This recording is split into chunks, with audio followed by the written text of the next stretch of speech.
자, 네, 오후 3교시 중 1교시 하겠습니다. 아까 말씀드린 대로 오늘은 이렇게 나가는데 실제 수업은 아까 말한 것처럼 책을 같이 봅니다. 같이 공부하는 식으로 책을 같이 보기 때문에 책에다 같이 책을 화면을 띄워서 같이 보기 때문에 훨씬 효과적일 거예요. 근데 혼자 따로 정리하는 게 아니라 같이 보기 때문에 그렇게 할 거고, 이제 오늘은 이제 워밍업을 하고 있고, 실제 수업에서도 말씀드리면 예습은 하지 말고, 예습은 모르는 과목, 생소한 과목이라 에너지 소모가 많아서 예습할 시간에 쉬고 차라리 복습을, 그 대신 일주일마다 한 번씩 하고 수업을 오후에 6시 반부터 10시까지 하니까 작년에는 6시부터 했어요. 그러니까 낮에 오기가 어려웠는데, 여튼 뭐 동영상을 보시든 어떻든 진도를 밀리지 않으시는 게 중요하다. 일주일에 한 번이니까 복습만 하면 되니까, 복습할 때 첫째, 과도한 암기 금지. 이거 너무 무거운 과목이라 암기 과도하게 하려고 하지 말고 노출을 시켜야 돼. 저절로 익숙해지도록.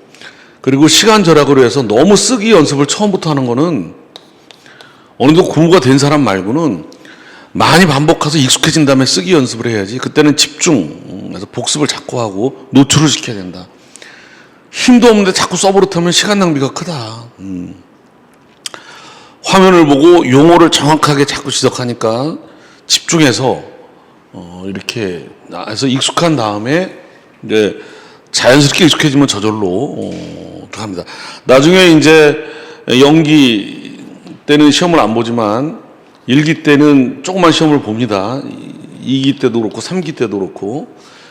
그리고 이제 복습을 합니다. 그 대신 연기 때는 복습을 자꾸 해서 익숙한 다음에 시험 볼 때 답안지를 인터넷으로 내도 제가 평가를 해서 인터넷으로 이렇게 회신을 해드립니다. 근데 우선은 지금 시험 보는 게 욕심내지 말고 끝까지 가야 돼. 이게 다 연결되어 있는 과목이라 맨날 앞에서만 박사하면 안 된다니까. 늘 얘기하는 거 구석기 박사가 되면 안 된다니까. 지금 동굴 이름도 기억하잖아. 동굴 이름도 지금 여기 현대사까지 와야 되는데. 영어 명사 박사가 돼. 명사 박사 앞에.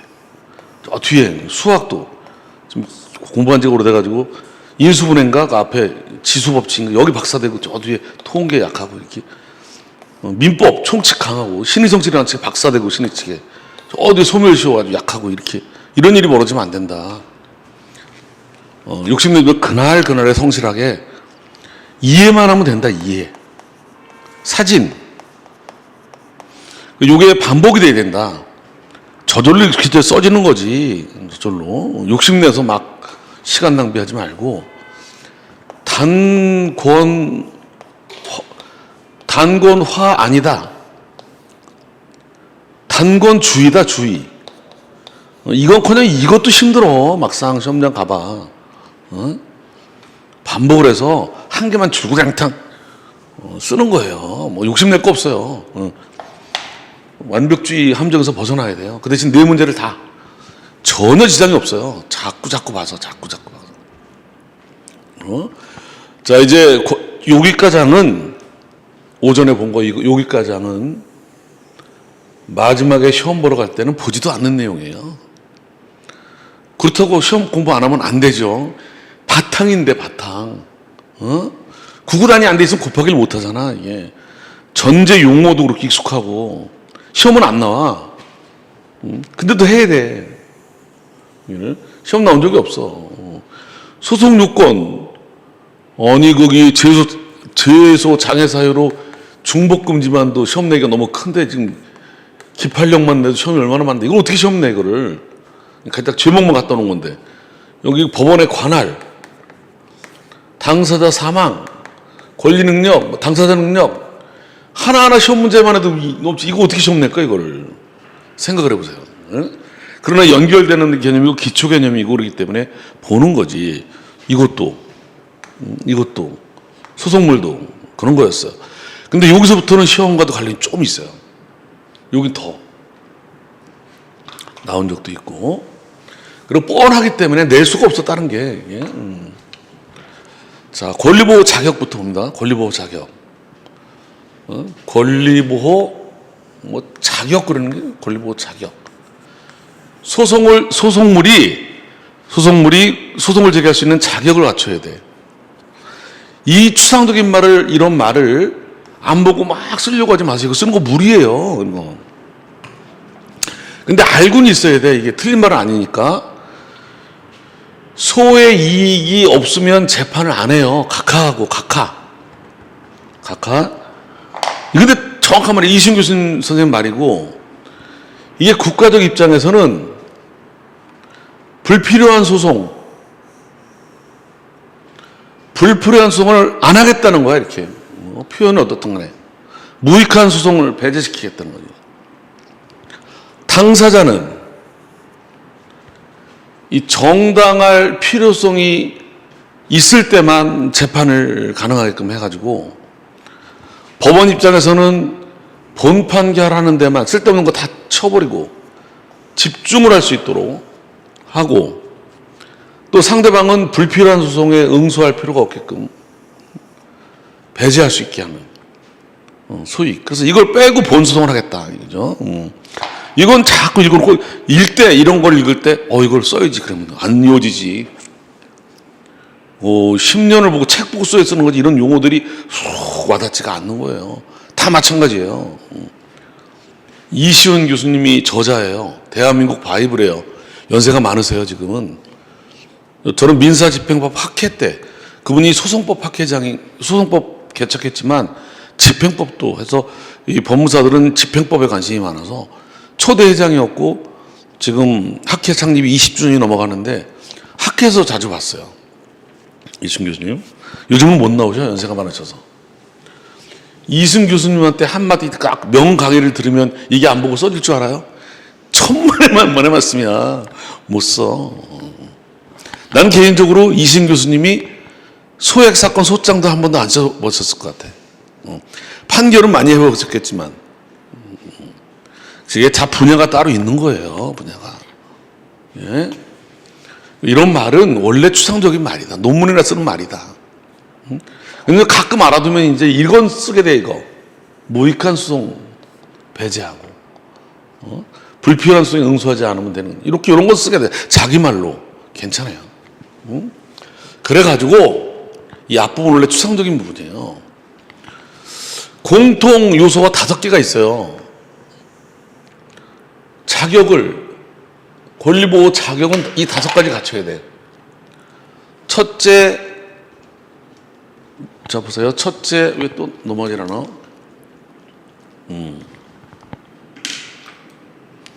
둘째, 셋째, 넷째, 5개가 있어요. 다섯 개가 있어요. 5개. 이 5개가 시험에 안 나와요. 이렇게. 권리보호 자격을 논하세요. 이렇게 안 나와요. 심의 측면에도 시험 문제가 한 문제야. 이거만 해도. 기판력만 해도. 안 나와. 근데 제목만 알고, 객관식으로 다 제목만 내진 않아도, 그렇지만 해야 되는 게 구구단처럼 얼개라서, 뜻대로. 자, 여기서 이게 권리보호 자격 5가지인데, 그래가지고 이걸 어떤 교수님은 머릿말, 이게, 두 문자라고, 두 문자. 이 두 문자. 저는 처음에 이게 두 글자씩 이렇게, 이걸 이로 생각했는데 그게 아니라 머리 두자야, 머리. 첫 글자만 모아서 외우는 거지. 권리보호 자격을 머리 글자만 따가지고 5가지 외우고 막 그러더라니까. 객관식 시험 볼 때는 그러는 거야, 객관식. 이거 머리 글자 따서 어디 써먹어, 그걸. 가뜩이나 외우는 게. 저는 강의할 때 두 문자 안 합니다.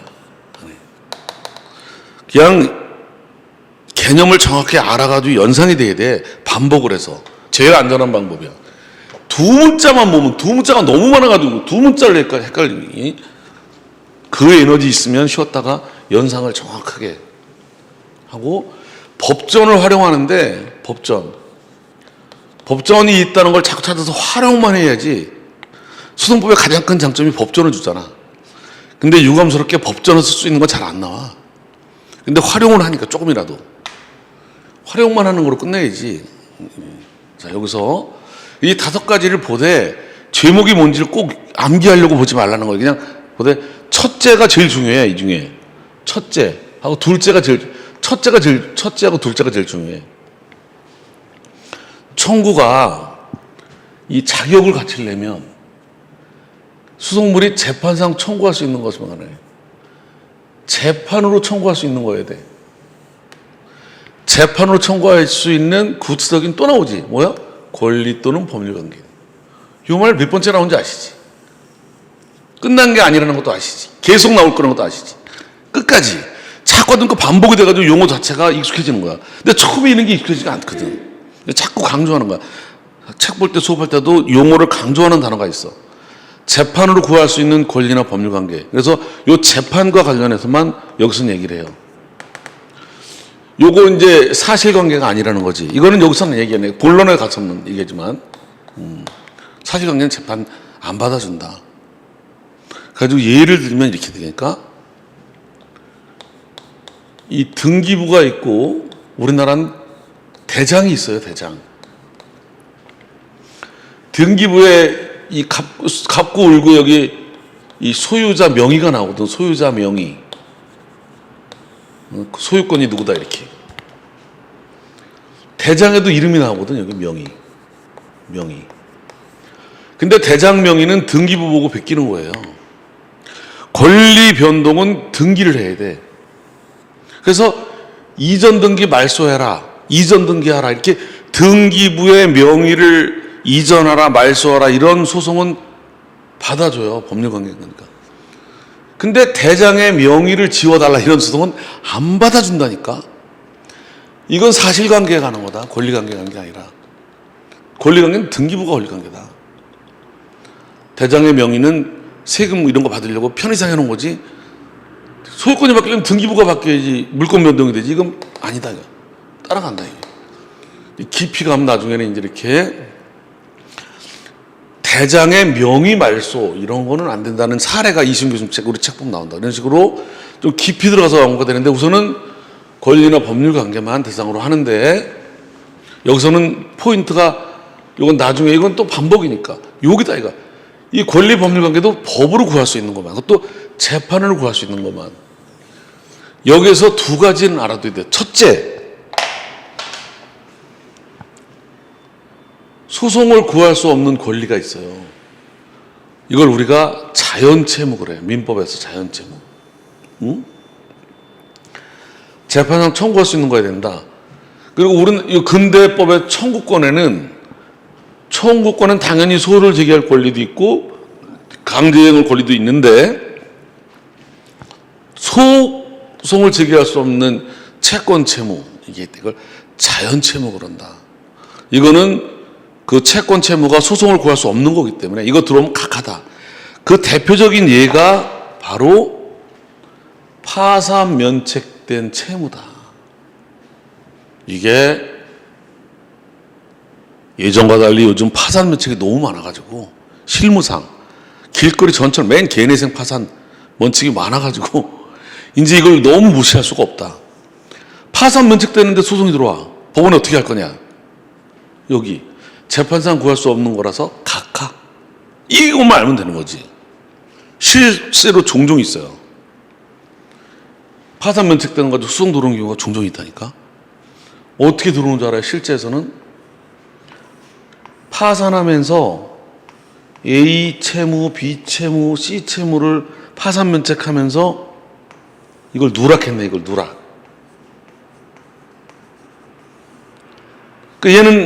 얘만 파산됐어. 면책되고. 이 누락한 것도 파산 면책되는 거냐. 이 판례가 고의 누락이면 면책이 안 되고 고의 누락이 아니면 면책이 된다. 여기 빠졌어도. 그러니까 C가 재판이 들어온 거야. C가 얘한테 모르고서. 그럼 얘는 파산 면책했다. 그러면 얘는 누락했다. 고의 누락이 아니냐 가지고 이제 사례가 고의 누락이 아니었다면 각하. 이래 싸움이 되는 거야. 이게 의외로 많아 이게. 의외로 길거리에 회생 파산 간판 붙인 변호사 법무 사실이 가장 스트레스 받는 건이 바로 누락 채권이라니까. 돈 받고 2, 3년 동안 공들여서 파산 면책했는데 한 2, 3년 지난 다음에 와 이게 뭐죠? 누락된 거야. 어떻게 싸움이 생기는 줄 알아요? 당사자는 변호사 법무사한테 다 갖다 줬는데 변호사 법무사가 파산하면서 누락했다. 변호사 법무사는 당신이 갖다 준 거는 다 놓는데 안 갖다 줬으니까 누락됐다. 2, 3년 지난 다음에 증거가 있어. 뭐가 있어? 굉장히 스트레스 걸립니다. 근데 여하튼 우리는 중요성을 떠나서 현실에 비춰볼 때 파산 면책된 거 그렇구나. 또 하나가 뭔지 알아요? 또 하나가 나중에 보는데 1심 종국 판결 선고 후에도 항소 중에서 이 상소 중에 소취하가 돼요. 나중에 알게 된 거 소취하냐 항소취하냐도 잘 알아둬야 돼. 소취하는 전체가 취하되는 거고 항소취하는 1심 그대로 있는 거야. 요 용어를 구분하는 거 이런 것 때문에 힘을 빠지는 거야 지금. 이거만 잘 조금만 구분하면 상식이야 상식. 판결 후 소취하는 대신에 판결 난 다음에 소취한 거는 재소금지가 된다고. 재소금지. 1심을 승소했어. A가 승소했다고. 항소심 중에 1심에서 이게 질 것 같아. 잘못하다가. 질 것 같으니까 소송을 바꿨어. B로 이렇게. 소송을. B 청구로. 소송을 바꾸면 이거는 취한 게 돼버려. 이것만 재판으로 바뀌었으니까. 근데 이제 이것도 안 될 것 같아. 다시 돌아가고 싶어.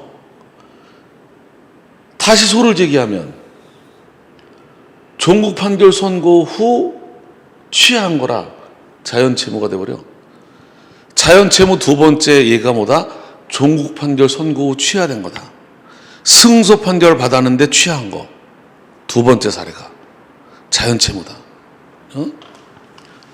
자, 이거는 이렇게 자연채무 들어오면 권리보호 자격이 없다 그래서 각하해야 된다.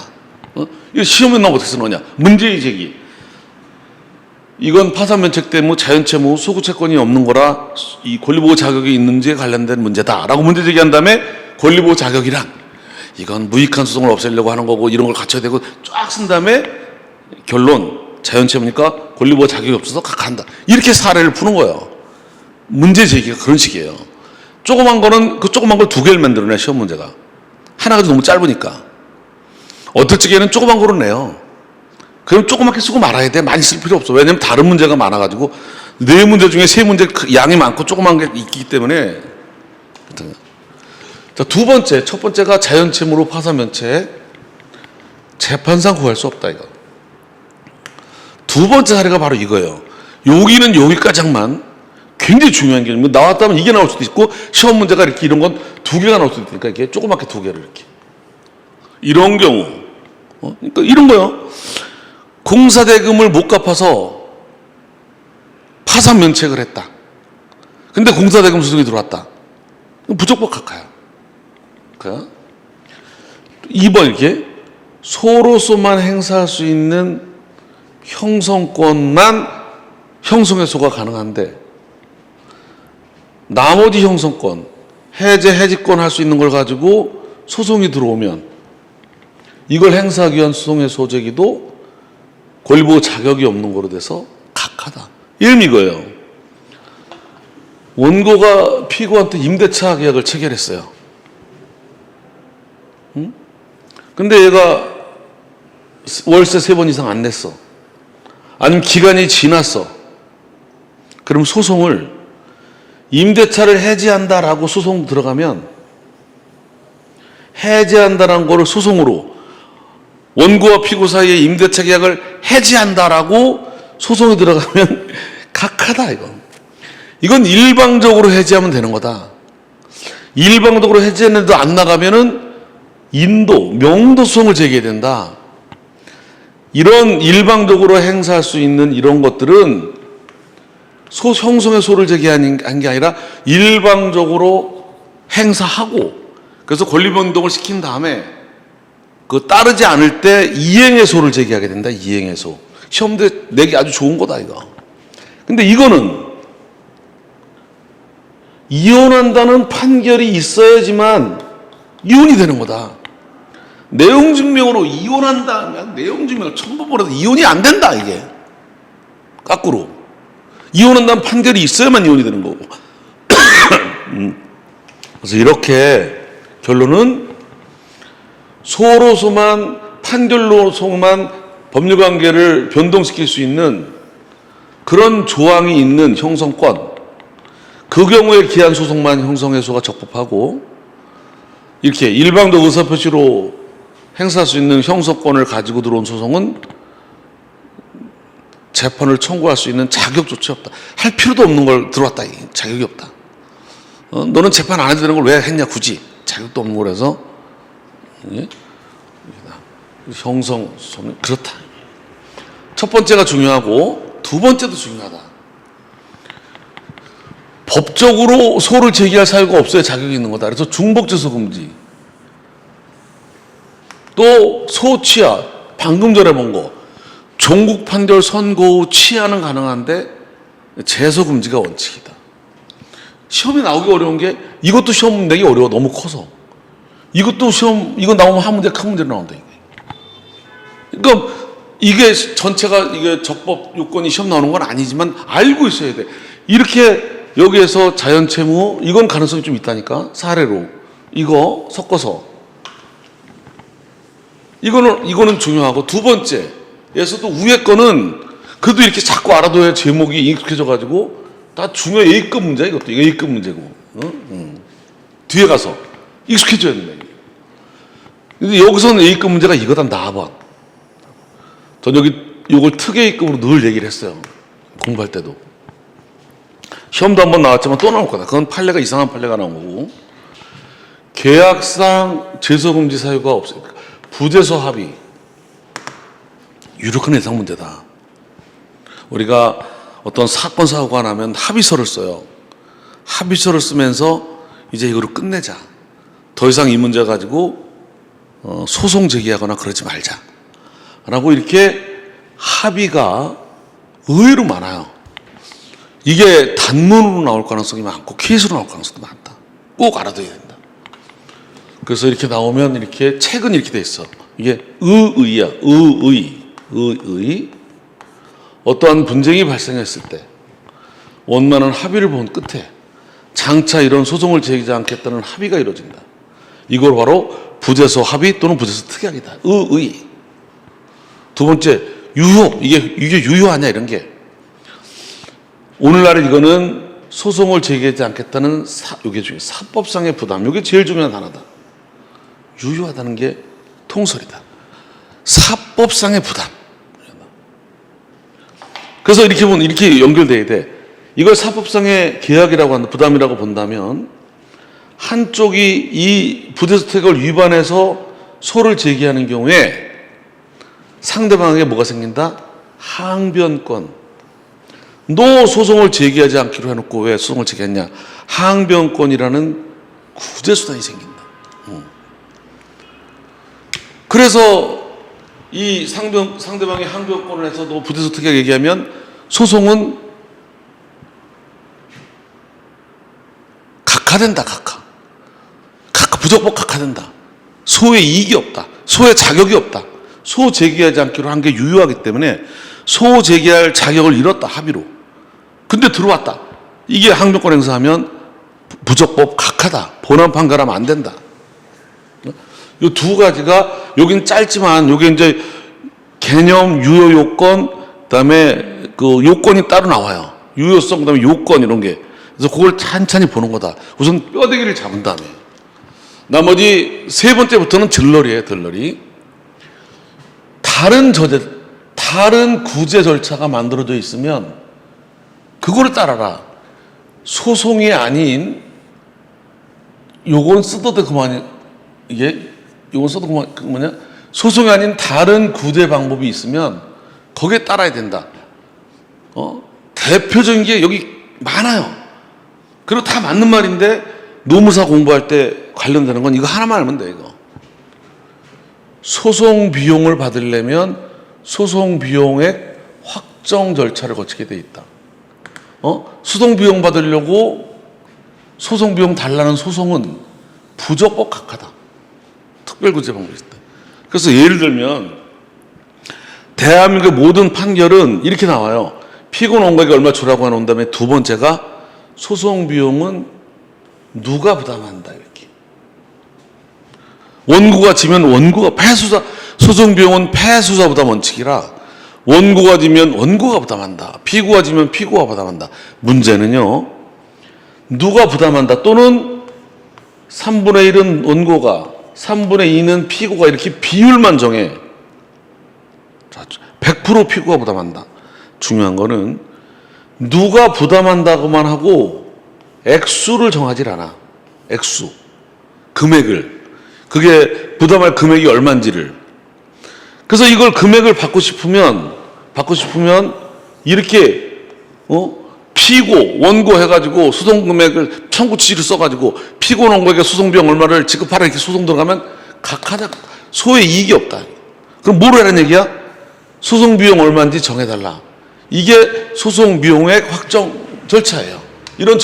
그래서 실무에 가보면 변호사 비용 거 물어낼 때 이렇게 한다고 이렇게 소송 비용액 확정 절차라고. 그러면 이렇게 나오니까 위 당사자가 이 사건 관련 피신청인이 신청인에게 돌려줄 상환할 비용은 금액을 정해서 얼마임을 확정한다. 그럼 이걸 가지고 경매 넣는 거예요. 이렇게 받으라. 소송하지 말고. 이건 금액이 소송 비용인데 1, 10, 100, 1000만, 10만, 100만 소송 비용만 3억 6천이에요. 이건 농어촌 공사가 수용 보상 5만 무색의 큰 사건 여러 명 금액이 컸어요. 이때 소송 비용은 변호사 비용, 인지소송 달려 나오지만 그러니까 채무자가 패소했음에도 불구하고 선임료 비용을 물어내지 않을 경우에 비용 받으려면 이거를 해라 이거예요. 이렇게 이거 신청한 법원에서 이렇게 결정해 준다고. 이걸 안 하고 소송을 걸어버리면 각하된다니까. 이게 또 나온다니까. 소의 이익에서. 이게 변호사 비용은 실제로 준 돈을 물어내지 않고 대법원 규칙이 정하는 금액이 있어. 이 금액만 물어준다. 이 한도로. 2천만 원까지는 10% 이런 식으로 5천만 원까지는 440만 원 이런 식으로 정해져 있어요. 그것만 정해준다. 네 번째, 원고가 이미 승소 판결을 받아놨으면 뭐 또 재판을 해? 할 필요가 없지. 원칙 소의 이익이 없다. 마지막으로 이거 자세한 건 기필력에 또 나오니까. 이거 이심 교수님 책 맨 앞이고, 또 우리 제 책은 맨 뒤로 갖다 놨어요. 신의 측에 반한 소재기. 이거는 권리보호 가치가 없는 거라 소액이 없다. 이것도 뒤에 나중에. 근데 이런 거 시험에 안 나온다고. 낼 수가 없다고. 따로. 객관식 같은 거 나오지. 그래서 얼개로만 알아두면서 앞에 예상 가능한 시험 문제는 앞에 거 2개였다. 앞에 거 2개. 뭐냐면 이렇게. 여기 권리보호 자격, 자연채무하고 형성권. 두 번째가 부재소 합의. 이렇게. 자, 그 다음에 이제 마지막으로 소의 소송물의 마지막. 제가 말했죠. 소송물이 제일 추상적인 것 중에 하나다. 앞부분에서. 뒤에서는 어디가? 뒤에서는 요 기판력이. 여기가 추상적이었죠. 여기에서는 독립 당사자 참가랑 공동소송이 이렇게 한 서너 군데가 좀 무거운 부분이 있어. 근데 집중하면 수학 킬러 문제처럼 어려운 게 아니고 이것처럼 조그만 추상적인 거 벗어나면 다 할 만한 거예요. 시험 노무산 이쪽 부담이 또 크지도 않아서. 마지막으로 소의 이익. 여기 마지막 예상 문제 몰려있는 데지. 이건 3가지별로 봐. 이행에서 소의 이익, 그것도 현재 이행에서 소의 이익, 장래 이행에서의 소의 이익. 두 번째 확인의 소의 이익. 그리고 형성의 소의 이익. 끝이야. 끝이라고. 그럼 여기가 이거 보고서 여기 보고 나면 당사자까지 보면 30%가 끝나는 거예요. 여기 한 달 동안 할 거라고. 똑같은 거. 그리고 이거를 전제로 끌고 가고, 그리고 매듭을 짓고 나면 이거를 전제로 차이점만, 그리고 이걸 전제로 상소. 양이 얼마 안 돼, 이거는. 5-6문제만 하면 돼, 문제로는. 이게. 그래서 이걸 길게 보지 말고 잘라서 보면 이것도 네 문제밖에 안 돼. 이건 쉬워. 이게만 공동소송, 이게 고유 필속 공동소송인데 이거 하나랑 보도 참가만 절반이고 독립 참가랑 이거 뒤에 보면 이것도 자르면 얼마 안 돼. 계속 같은 말이야. 이게. 그러니까 계속 익숙해져야 돼. 노출이 돼서. 자연스럽게. 여기서 이제 두 번째 테마, 법원과 관할, 그 다음에 당사가 나오니까 법원과 관할. 여긴 쉬워요. 여긴 논의 제목되는 주제가 이거예요, 이거. 이거 보면 여기 시험에 A급으로 아주 예상 문제도 요즘 많이 나오고 있어요. 어렵지 않고. 그리고 이거는 전문 안 거쳐서 전문 안에서, 전공 안에서도 이건 어렵지 않아, 일반인도. 아주 다른보다 수월한 부분이야. 그리고 여기도 당사자가 여기가 좀 약간 복잡할 수가 있지, 여기는 별로 안 어려워요. 여기 3요소만 잘 끝나고 나면 오늘 여기까지 여기 우리 수업 10월 중순까지 할 여기 부분 잘 끝낼 거라고. 그리고 여기서 중요한 테마 몇 가지만 발췌해서 제가 전체로 이렇게 설명하면 아주 문제 없을 거예요. 워밍업으로 큰 전공 안 했어도 전공한 것보다 더. 자, 법원 관할 두 번째. 첫째가 공평한 재판 때문에 이건 키워드가 공정성이지 뭐. 이 재판하는 법관이 그 자기가 맡은 사건과 뭐 길게 읽을 게 없어. 법관이 자기가 맡은 그 사건과 어떤 특수관계, 인적 특수한 관계가 있는 경우에 직무집행에서 배제하는 제도. 그래서 첫째가 제척. 키워드는 그 법관이 그 사건과 이렇게 여기 빨간 글씨 법에서 정한 관계가 있으면 법에서 이런 거 있을 때는 하지 마라 이렇게 있을 때는 키워드가 이거야. 당연히 배제되는 거야. 배제. 그 사유는 법조항에 있어 이렇게 딱.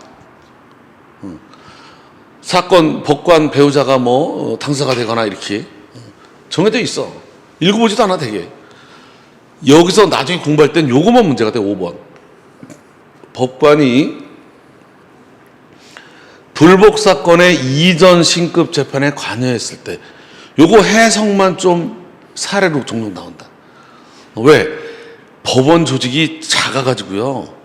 인사이동이 많고 그래가지고 1심 맡았던 사람이 2심 판사라고 오기도 하고 왔다리 갔다리 인사이동 과정에서 그러니까 자꾸 섞이는 거야 이게. 또 인사이동이 있다 보니까 예를 들어보면 이런 거예요.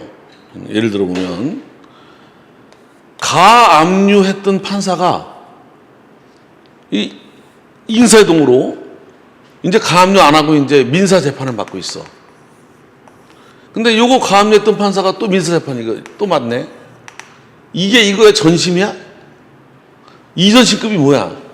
요 개념 해석하는 거야 이게. 가압류 법원이 본재판 법원의 하급심이야? 아니다 이거야. 하급심은 1심, 2심, 3심에서 1심을 말하지. 2심에서 1심, 3심에서 2심, 1심 이걸 말하는 거다 이거지. 이런 식으로 법원이 조직이 좀 여러 개다 보니까 그 사례를 두고두고 얘기를 그걸 이제 보는 거야. 어느 게 거기에 해당되고 안 되는지가. 여기만 좀 집중이 되고 이거는 이제 이게 전심 관여가 그러니까 이 전심 관여 이전에 재판했던 거 관여하지 마라. 이걸 왜 그러냐 이유 이런 게 중요해. 얘가 또 해버리면 이에 대한 배제 원칙에 의해서 공정성 기대가 없다. 한 번 했던 애기 때문에 또 해버리면 선입관념이 생긴다. 또 3심 제도라는 게 새로운 판사가 새로운 심사시키는 신급 제도 이런 것만 잘 써주면 아주 좋은 거야 공부할 때. 다만 이제 글자는 안 쓰고 쓴 게 중요하지 않고 예단 배제, 공정성, 재심사 신급제도 취지 이런 단어만 들어가 있으면 이전 신급은 해당 사건의 하급심을 말한다는 거지. 하급심. 이걸 이제 나중에 해석을 하게 돼요. 이 제척은 그냥 물러나면 되는데 나중에 재판을 하더라도 재판 받더라도 이거는 확인한 것에 불과한 거다. 제척은 이미 당연히 법으로 발생하는 거고 얘가 그러한 전심 관여자냐 아니냐 판단한 거는 확인한 것에 불과하다. 판결 때문에 못하는 게 아니다. 그 전에 못하는 거다. 당연히 배제되는 거다. 당연히. 얘가 재판에 관여하면 이거는 절대적인 상고 이유. 여기서 이제 뭐가 자꾸 문제가 되냐면 1심, 2심, 3심 자꾸 상고가 많아지다 보니까 여기 상고를 제한한다. 상고를 제한하고 있다고. 그래서 공부할 때 여기에 해당되느냐를 자꾸 공부하게 돼. 여기에 해당되느냐. 1심, 2심은 사실심이고 복심이라 사유를 따지지 않는데 이거는 상고 이유가 되는지를 따지고. 또 나중에 이제 이게 확정돼서도 재심도 재심 사유가 되느냐. 재심 사유마다 수록물이 다르다니까. 그래서 공부하다 뭘 공부하는 거야? 이거는 재심 사유가 된다. 안 된다. 그렇다고 해서 재심 사유를 통째로 읽을 필요가 없어요. 나오는 재심 사유는 두세 개밖에 안 돼. 언급되는 거는. 그것만 알고 있으면 되는 거야. 다른 건 나오지도 않아. 법전도 주어지는데 뭐. 주어지는데. 이거는 절대적 상고 이유가 되고 재심 사유가 된다. 이게 또 상고 이유가 절대적인 게 있고 상대적인 게 있어요. 어떤 차이인 줄 알아요? 상고 이유가 있더라도 상대적인 거는 그 위반된 게 판결에 영향을 미쳤을 때만 상고 이유가 돼. 그래서 판결에 영향을 미친 이런 사유는 상대적 상고 이유. 이거는 판결에 영향을 미쳤든 안 미쳤든 그냥 무조건 사유가 되는 거. 이 판사가 그 재판 내용이 판결에 어떤 영향을 줬는지 묻지 않고 상고 이유가 되는 거를 절대적. 판결에 영향을 미쳤을 때만 상고가 되는 거 상대적. 절대적. 이게 이제 깊이와 다른 거지. 깊이는 뭐야? 이 법에서 정해진 사유, 제척, 법에서 정해진 사유가 아닌 다른 사유로서 공정을 기대하기 어려운 객관적 사정이 있을 적에 이거는 제척과 달리 신청을 해서 재판에 의해서 물러나는 거야. 재판에 의해서. 제척은 당연히 물러나는 거고 이거는 재판을 해야지만 형성적이다. 제척들 보완해서 보다 공정성을 철저하게 보장하기 위한 거다. 이유는 어려운 객관적인 사정을 말한다. 이건 사유는 한두 가지만 알고 있으면 끝나는 거예요. 이걸 전제로 국제관할 문제가 옛날에 많이 문제가 됐었어요. 옛날에. 자, 입법, 사법, 재판권은 사법권이다.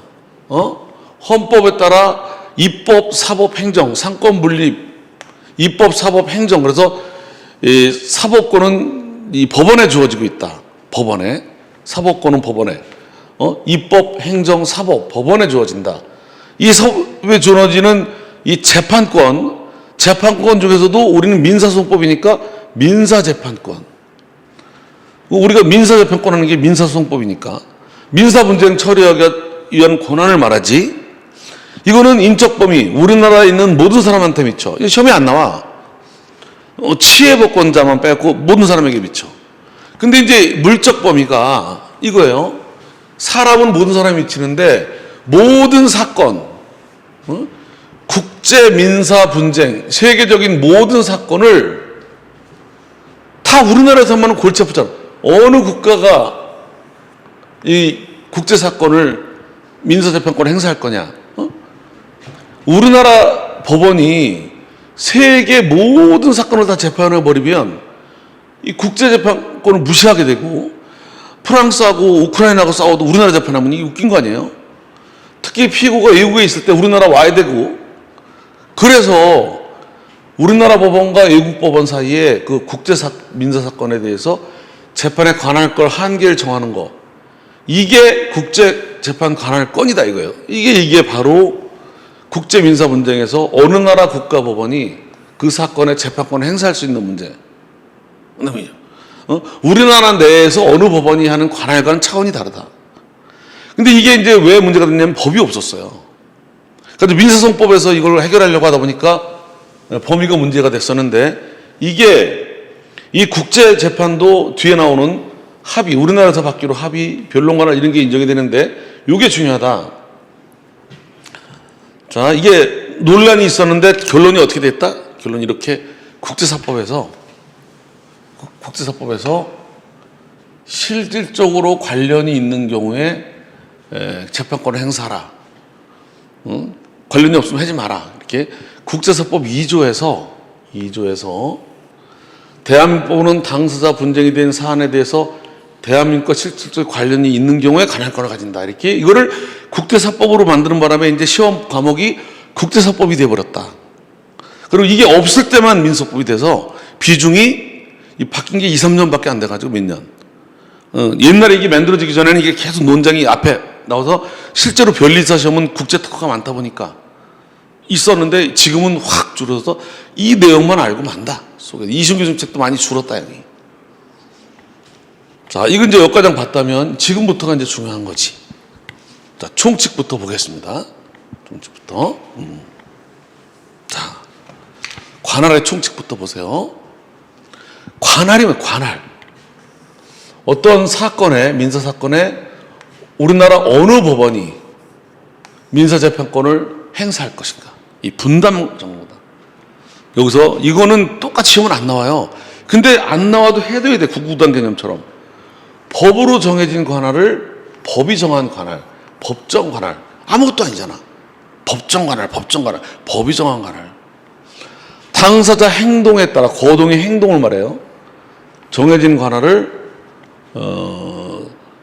거동 관할. 그런데 여기에는 합의로 인해서 정해지는 관할과 상대방이 관할이 없는데도 불구하고 본안 변론에 응해서 발생하는 변론 관할. 그래서 합의로 법에 정하지 않았더라도 합의로 정하는 관할, 합의 관할. 관할이 없는데, 법정 관할이 없는데도 상대방이 응하면 거기서 해주는 변론 관할. 옛날에는 응소 관할 그랬는데 이거는 합쳐서 거동의 관할. 그래서 이거는 구구단 개념이다. 구구단 개념으로 이해해 두는 것이다. 어렵지는 않으니까 봐둬야 된다 이런 거는. 자, 사물 관할 보면 판사 혼자 재판하는 거를 단독 판사 그래요. 지금 소가 5억 원까지야. 판사 수가 부족하다 보니까 소가를 엄청 올려버렸어. 판사를 수가 부족하다 보니까 안 뽑고. 그러니까 소송 대리 허가는 1억 원까지만. 이런 걸 자꾸 알아둬야 돼요. 변호사가 아닌 사람이 대신 나갈 수 있는 거. 본인이 나가든지 아니면 변호사가 본인이 나가는 소까지 본인이 나가는 건 제한 없어. 100억이라도. 변호사 안 선임해도 돼. 본인이 나가는 거는. 근데 대리인이 나갈 때는 변호사가 나가는 게 원칙이고 변호사가 안 나가려면 소가 1억 원 이하만 허가 받아야 돼. 합의는 셋이 나온 걸 말해. 합의부. 5억 초과 사건. 이것도 알아둬야 돼. 5억 원이면 딱. 합의야 단독이야. 예전에 사법시험에 합의 관할이 3천만 원이었어. 옛날에 3천만 원. 옛날 얘기네요. 시험 문제가 3천만 원 나왔어. 난리 났잖아.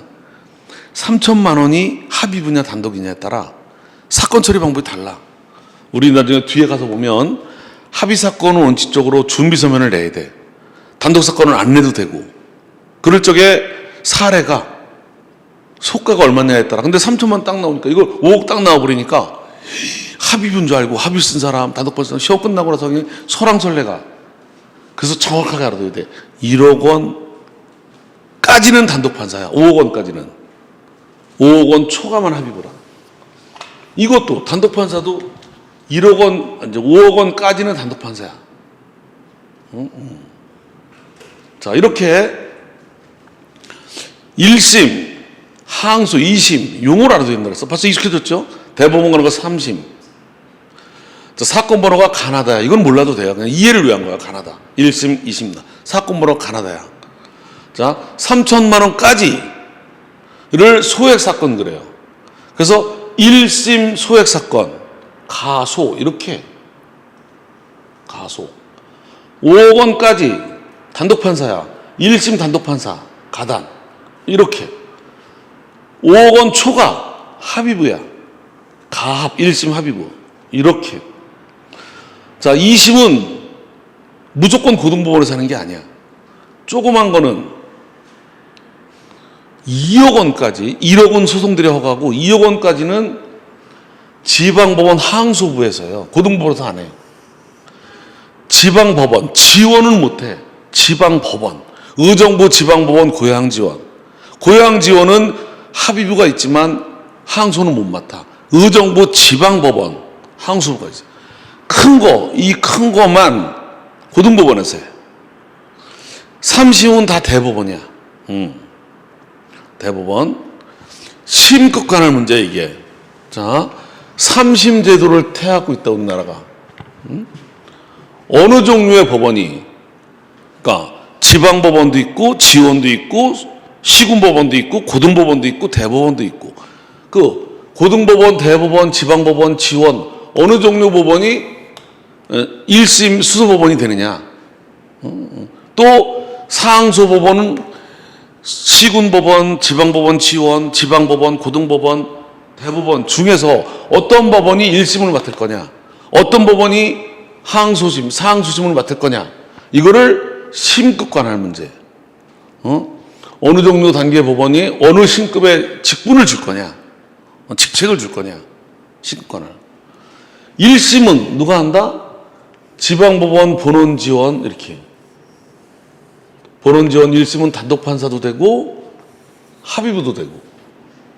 항소심은 지원은 빠지고 본원, 합의부만. 큰 거는 고등법원만. 3심은 대법원에서.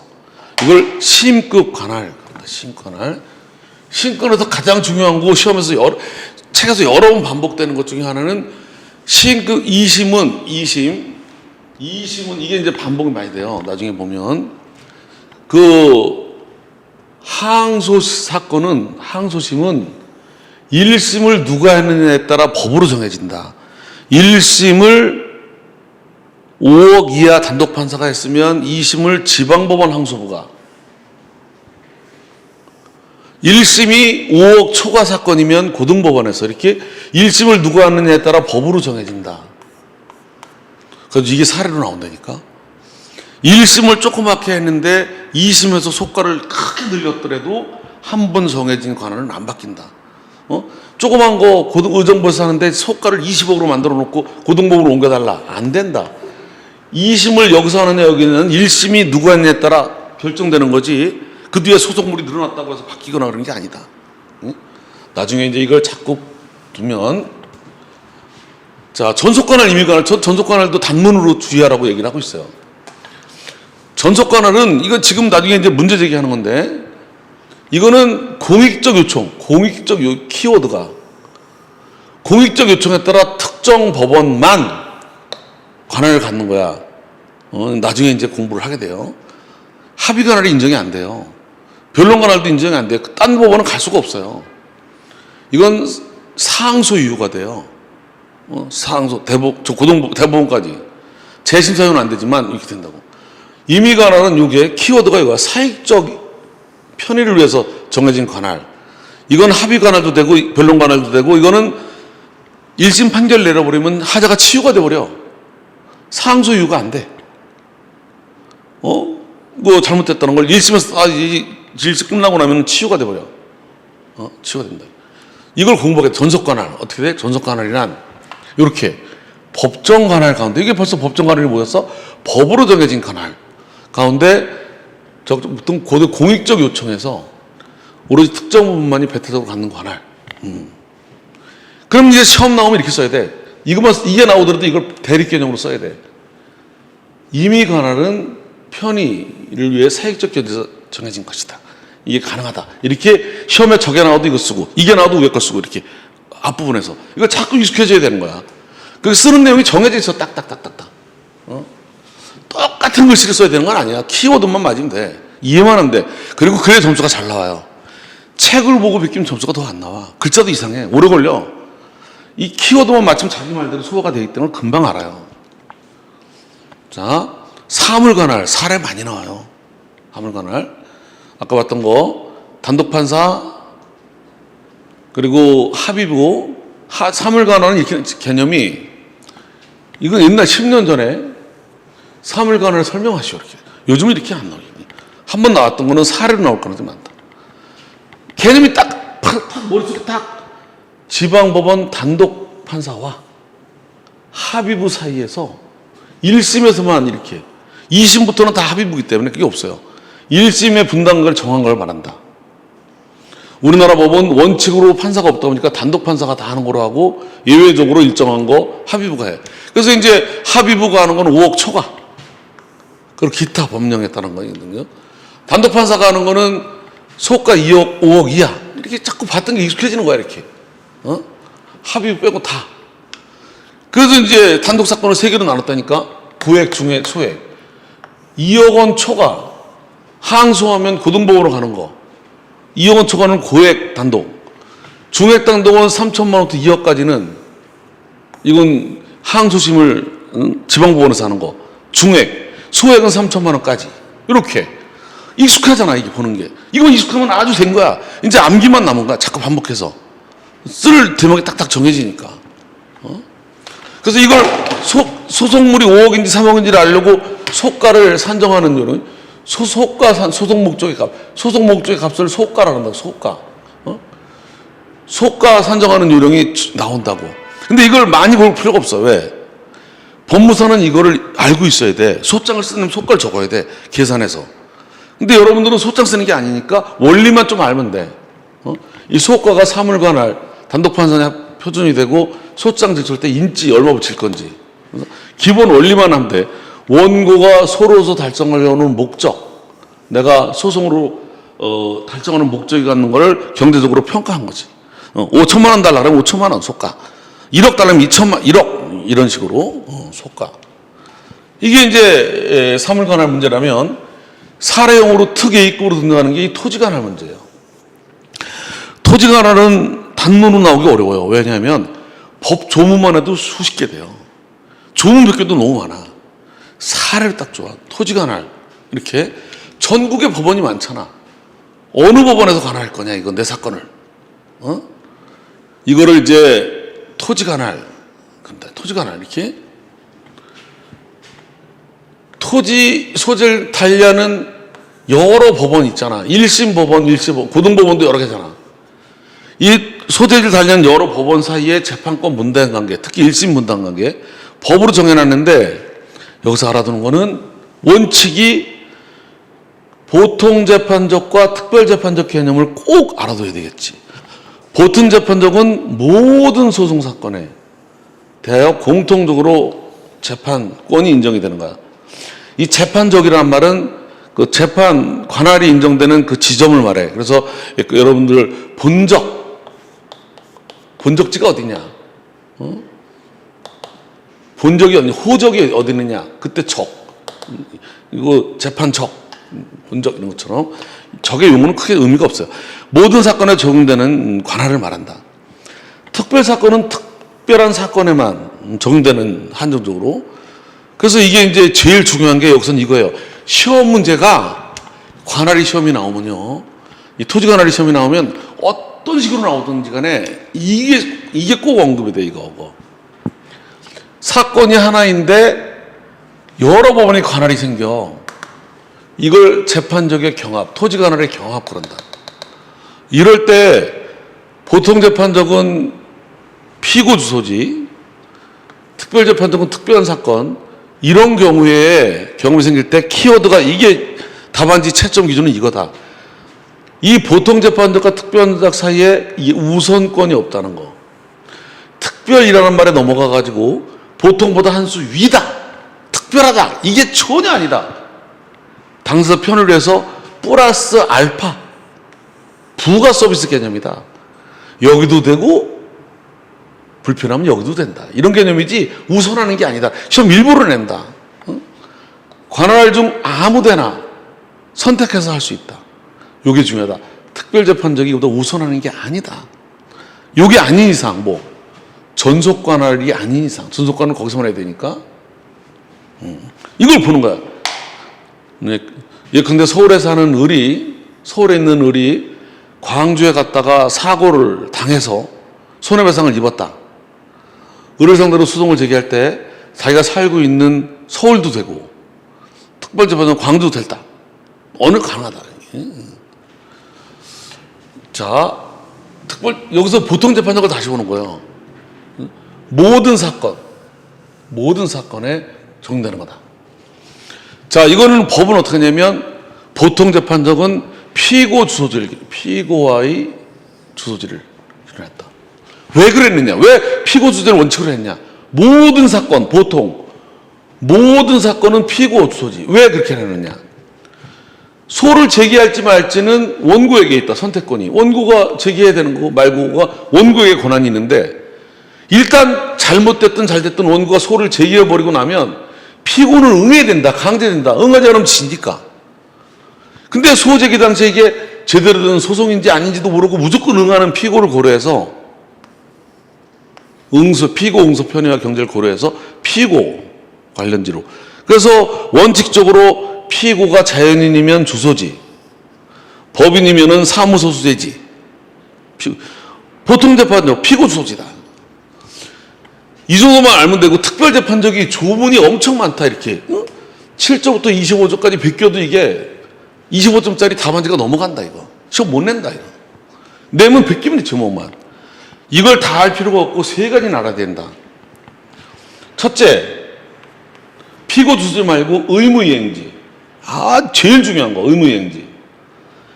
의무이행지가 금전채권이면 지참채무 원칙이기 때문에 채권자한테 채무자가 지참해서 갚아야 돼. 찾아와서 갚아야 돼. 그래서 원고 주소지가 의무이행지로 특별재판적이. 그래서 금전사건, 대여금, 물품대금, 손해배상 이런 모든 금전사건은 의무이행지, 원고 주소지가 된다. 원고 주소지. 부동산 관련 사건은 부동산 명도 철거 소송은 소재지.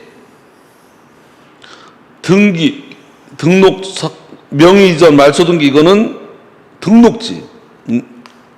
같아요. 소재지에 등기소가 있기 때문에. 불법 행위 사건은 불법 행위지. 이 세 가지만 알아두면 케이스 푸는데 지장이 없다. 이게 이제 설명이 나와 있는 거야. 이렇게. 재산권에 관해서 의무이행지다. 의무이행지. 자, 의무이행지.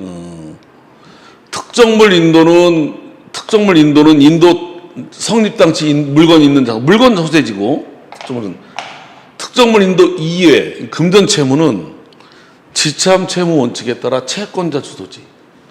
채권자가 영업소가 다른 데 있을 때는 영업소 제지가 의무이행지 된다. 이건 사례를 안 들어도 책 볼 때 이런 것들은 이제 사례 드는 거야. 사례. 여러분들이 시험 답안지 쓸 때 이거 안 보고 외워서 쓰기 어려워요. 이거 어떻게 근데 이걸 안 읽으면 안 되는 게 이거 그대로 시험에 나와. 이렇게. 갑이 부산에 있었을 당시에 이웃 을에게 빌려줬는데 지금 이사를 와서 의정부에 살고 있다. 그럼 의정부에 살 수 있느냐? 의무이행지. 채권자 주소지. 가능하다. 그걸 써놓은 거야, 이걸. 의뢰 주소지 보통 재판적 부산도 되고 의무이행지도 되고 선택할 수 있다. 이걸 쓰는 거야, 이게. 부동산 수재지, 불법행위지, 이렇게. 자, 이렇게 여기까지 여기까지 지금 본 게 토지관할이었으면 이제 뒤에 조금만 더 남았어요. 합의관할. 시험에 많이 나오는 거지. 합의관할. 합의관할도 이거예요. 여러분 유인물은 교재에 나온 걸 그대로 있으니까 그대로 오려놓은 거예요. 이해를 위해서 조금. 일부러 저는 교재를 벗어난 거는 설명을 위한 거 빼놓고는 안 갖다 놨다. 단권주의도 많다 지금. 자꾸 반복해야 돼. 똑같은 말. 합의관할에는 법이 아니라 합의에 의해서 생기는 관할. 말 그대로야. 자주 있죠. 예컨대 갑하고 을이 임대차 계약을 체결하면서 앞으로 분쟁이 생기면 뭐 A 법원에서 재판하기로 한다. 합의관할. 이거 뭐 어차피 당사 편의에 입어질 수 있기 때문에 전속관할이 아니라면 임의관할의 경우에 이걸 인정하고 있어요. 자, 이게 합의의 모습은 두 가지가 있어요. 시험 나왔다 하면 이렇게 봐요. 법이 정한 관할이 두 군데인데 여기 자 부가적 합의가 뭐냐면 법이 정한 보통재판적, 특별재판적 말고 법이 정하지 않은 여기도 추가로 이렇게 이거를 부가적 합의. 여기도 되지만 여기도 가능하게. 이 전속적 합의. 전속적 합의는 전속관할과 달라. 전속 관할은 법으로 정해 거기서만 해야 되는 거고, 이건 전속적인 것처럼 합의 보는 거지. 이거는 법으로는 둘 다 가능한데 여기서만 하기로, 이건 안 하기로 전속적 합의 관할이지요 이게. 근데 이게 불분명하면 이거에다가 이렇게 정하면 부가적 합의로 보고, 저런 중에 하나를 정하면 전속적 합의로 본다. 이게 사례형으로 내기 좋죠. 또 이제 변론 관할은 뭐냐면, 이 관할이 없는 법원에 소를 제기했는데 상대방이 이의 없이 본안의 변론에 응하면 관할 없는 법원에 관할이 생긴다. 얘가 관할 자체가 전속 관할이 아닌 거는 소송 편의도 고려한 건데, 피고가 말없이 응소한 때는 구태여 관할 법원으로 넘길 필요가 없다.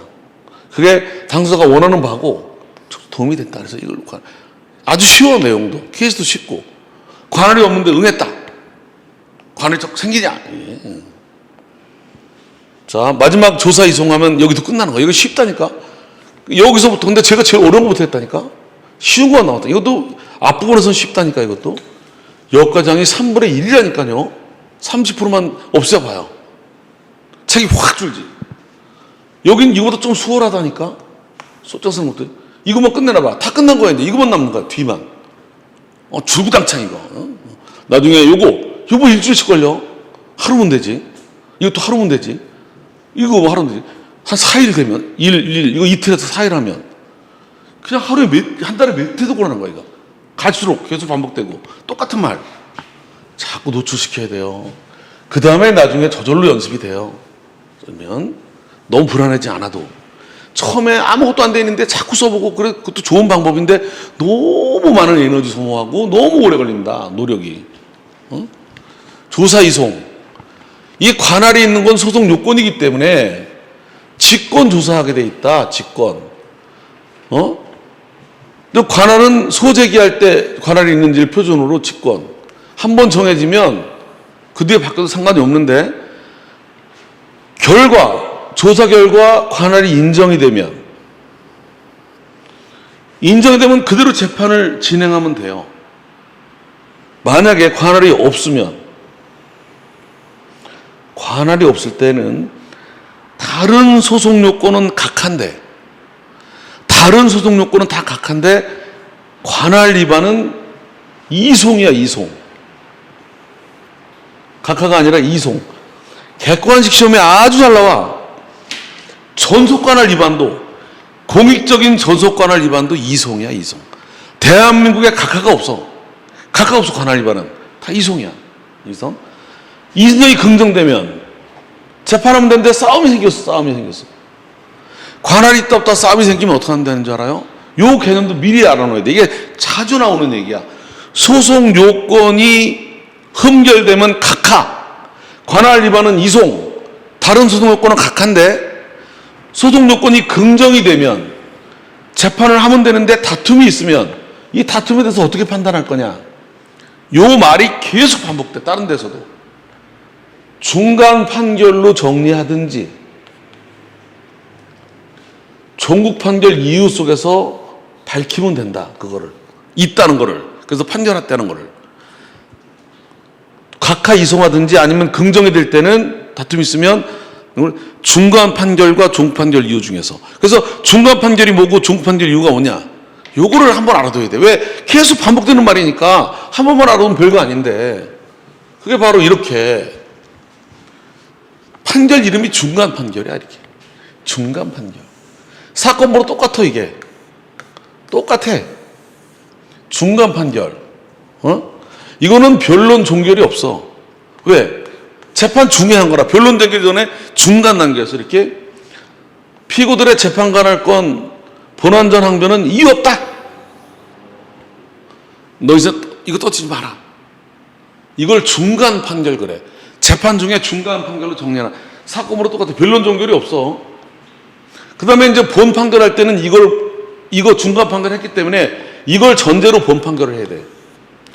이게 중간 판결 그러는데 이거는 시험에 잘 안 나오고 실무상 활용이 안 되는 이유가 판사가 판결문 하나 쓰는 것도 좀 죽겠는데 이거 하면 2번 써야 돼, 판결문을. 중간 판결문 이렇게. 그러니까 대부분은 중간 판결이 있다는 건 이해만 하고 중간 판결로 정리하든지 이렇게 한다는 걸 이해만 하고 실제로는 종국 판결 이유 중에서 이렇게.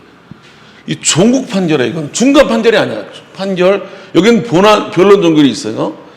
판결, 주문 말고 종국 판결 이유 중에서 관할 위반에 대한 항변의 판단. 너 어쩌고 저쩌고 떠들어대는데 관할권을 가진다. 이렇게. 이렇게 정리하라는 거야, 이게. 아무것도 아닌 거예요. 보시면 이렇게 뒤에, 이렇게. 이렇게. 존재가 긍정되면 진행되지만 다툼이 있다면 중간 판결로 정리하든지 종국판 이유에서 판단하면 된다. 없으면 이송, 다른 건 각하. 관할법원은 이송. 이렇게 이 말이 계속 반복될 거예요.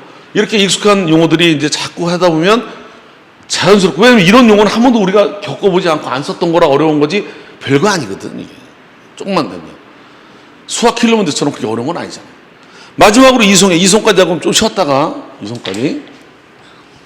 관할 위반이 되면, 그러니까 이송이 뭐냐면, 어느 법원에 일단 이 소송 계속이란 말이 계속 나온다고. 계속된 소송, 걸려있는 소송을 그 법원의 재판으로 다른 법원으로 옮기는 걸 말한다. 이송 결정. 이송 판결이 아니라 이송 결정, 이렇게. 결정으로 옮기는 거지. 왜 그러느냐? 관할 위반에 있는 경우, 잘 보세요. 이 취지가 너무 중요해요. 이 취지는 케이스 풀 때도 좋아요. 케이스 풀면 뭐에 관한 문제다. 제도가 취지가 딱 나오고 요거 해당되는 것만 쓰고 답만 쓰면 돼. 관할 위반이라고 각하하는 것보다는 각하하면 다시 돈을 내고 다시 재판해야 되잖아. 이송해버리는 것이 소제기할 때 들어가는 시간, 노력, 비용을 절감하게 하고 소제기에 따른 시효 중단, 유지시켜서 경제에 도움이 되게끔 하고 소송 촉진과 경제에 도움이 되기 때문에 관할 위반은 이송으로 처리한다. 이송에는 관할이 위반된 경우에 이송도 있지만 심판의 편의에 따라 이송하는 경우도 있고 그 밖에 지식재산권, 특허소송, 이송, 반소함에 따른 이송 등 여러 가지가 있다. 근데 제일 중요한 건 관할 위반이다. 그래서 이게 이송 원인 중에 여러 가지가 있지만 제일 중요한 거는 법이 소송이 전체나 일부에 관할권이 없다고 인정할 때는 판결이 아니라 결정으로, 이런 거 읽을 때도 이게 판결이 아니라 결정으로, 명령이 아니라 결정으로 관할법원에 이송을 한다. 이건 왜 중요하냐면 직권 이송이라는 거, 직권. 당사자에게 이송 신청권이 없다는 거. 직권 이송. 그게 다른 이송과 달라. 이건 다른 이송은 신청권도 있는데 이건 신청권이 없어. 그래서 판례는 이송 신청권이 없다 이거야. 이송 신청하더라도 직권 발동을 촉구하는 의미밖에 없다는 거야. 그래서 이송 신청 기각하더라도 항고가 안 된대. 신청권이 없기 때문에. 이게 다른 이송과 다르다. 그런 것이 자꾸 강조가 돼요. 이게 나중에 가서 이송하면 이송받은 법원은 거기서 억지로 재판해야 돼. 이송받은 법원이 다시 돌려보내면 안 돼. 그리고 소송 전체가 넘어가. 이런 것들을 이제 가볍게 보는 거예요, 나중에. 자, 여기까지 했고, 이제 우리가 이제 남아있는 게 뭐다? 여기만 하면 30%가 끝나는 거예요. 지금 말만 워밍업이지 실제 기본 강의 내용에 거의 70, 80% 큰 차이가 없어. 이걸 자꾸 해서, 이 정도면 내가 할 만하다, 혼자. 정리 충분하고 시험 나와도 이렇게만 워밍업 작업만 잘 한 달 걸려서 해놓으면 되는 거야, 한 달. 여기에 뭐가 나와도 내 지장이 없다. 여기 또 한 달 동안 할 거야. 지장이 없다. 똑같은 식으로 집중해서 여기만 한 달, 이거 잘라서 이렇게 한 달, 여기도 한 달. 야, 충분하다. 올 연말까지 이렇게 해놓고 나면 그다음부터 줄구당창 반복하면서 이제 자꾸 반복하면 내용이 적어지고 써지게 되고 이렇게. 그때까지는 너무 쓰는 것보다는 한 번 더 익숙해지는 게 낫다. 저희 마지막 사무에서는 좀 쉬었다가 요거만 주제가 나오면 끝나는 거예요. 자, 여기도 좀 쉬었다가 마지막 요 뒷부분 보고 좀 시간이 여기 보고 요과장 3요소까지 다 보고 여기 중요 개념 몇 가지를 더 소개해줘서 큰 도움이 되도록 전체 공부하는데 오늘 하루 공부한 것만 가지고도 여기 뭐 압도적으로 이제 뭐 한 달치 공부할 거는 뭐 기초 체력이 충분해졌고 될 수 있도록 생소하지 않게 좀 남은 시간 얼마 안 남았어요. 좀 쉬었다가 하겠습니다. 네, 수고들 했습니다.